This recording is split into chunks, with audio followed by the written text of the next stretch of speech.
Hello friends, ఇప్పుడు మా తోటలో అయితే కూరగాయలు ఏమేమి పండిస్తున్నామో చూపిస్తానండి. ఇక్కడైతే విత్తనాలు నాటేసింది. కాకపోతే ఇవి కొంచెం పెద్దగా అయిన తర్వాత చూపిస్తాను.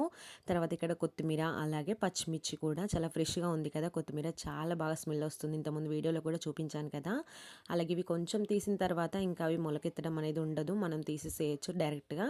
అలాగే పచ్చిమిర్చి కూడా చాలా ఫ్రెష్‌గా ఉంది. స్పైసీ కూడా సూపర్‌గా ఉంటుందండి. మనం ఒక 4 వేసుకుంటేనే సరిపోతుంది కర్రీలోకి. ఇక్కడ చూసారు కదా! ఒక చెట్టుకి 5-6 దాకా తీయొచ్చు. తర్వాత కొత్తిమీర ఇక్కడైతే నేను కట్ చేస్తున్నాను కర్రీలోకి వేయడం కోసం అయితే. చాలా ఫ్రెష్‌గా ఉంది కొత్తిమీర కూడా. చాలా అంటే చాలా స్మెల్ వస్తుంది ఇక్కడ చూసారు కదా! అలాగే మీకు ఎంతమందికి ఈ విధంగా ఫ్రెష్‌గా వేసుకోవడం ఇష్టం? లేదు అంటే మార్కెట్‌లో తీసుకొచ్చామనుకోండి, అది త్వరగానే వాడిపోతుంది. స్మెల్ కూడా చాలా తక్కువ వస్తుంది. తర్వాత చిక్కుడు కూడా ఇంతకుముందు కట్ చేసి చూపించాను కదా! మళ్ళీ అవి కాసాయండి.